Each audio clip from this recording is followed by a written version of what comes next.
فيروز الأم بقى دي حالة يعني خلونا نتكلم عليها.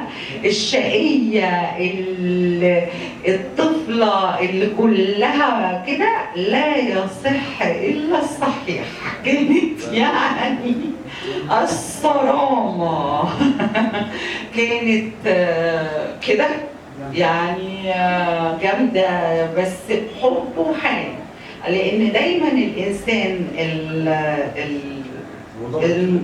واللي هو ما بيعرفش يجامل قوي، ما بيعرفش يعني شخص ماشي دغري في حياته، فدايما بيحاول قدر المستطاع ان الطقوس اللي في البيت تبقى طقوس عائليه بحته، بعيد تماما عن جو الاضواء وعن الشهره وعن الحاجات دي. فكانت بتحاول حتى دايما كانت تقول لي مالكيش دعوه لما تخشي في حته قولي انا ايمان، ولو حبيتي قولي ايمان بدر الدين، انسي كلمه ايمان بدر الدين جنبه. انا مش عايزه حد يشاور يقول انك مثلا دي بنت دي مميزه، دي شايفه نفسها، دي ده مش عارفه، لان هي كانت بتحاول على قد ما تقدر انها تخليني احقق انا كياني، انا ذاتي. ما تعتمديش على قصه نجاح والدك والدتك عيلتك، لان انت اللي هتشقي طريقك وتختاري سكتك بنفسك.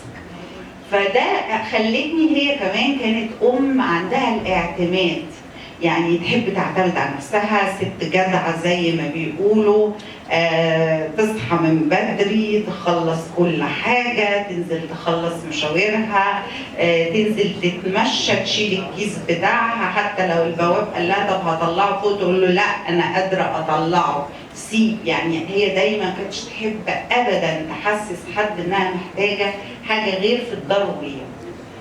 لما كنت اطلب مثلا حاجه تقول لي ما تطلبيش حاجه من حد، انزلي انت بنفسك خلصي حاجتك.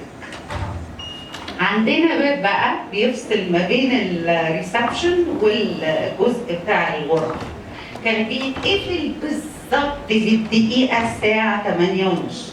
ممنوع هتخش الاوضه وهتلبسي هدوم النوم وهتنامي، ضيوف جم ما فيش اي حاجه، الباب ده ما بيتفتحش. احنا عندنا يعني ايه السمع والطاعه، حاضر، حنيه الدنيا فيها. وده طبعا واضح انها كانت حنونه قد ايه، لانها لما جابت ايمن قالت انا عايزه يعني اديله وقت، عايزه احاول ايمن اخويا الكبير. فهي كانت بتحب قوي الاسره، وكانت بتحب قوي قوي لاخر لحظه كان عندها الاطلاع. يعني كان بالرغم انها قاعده في البيت ما بتشتغلش، بس كانت لازم تعرف الاخبار كلها اول باول، تفتح كانت لازم تتابع النشرات الاخباريه، لازم تقرا الجورنال.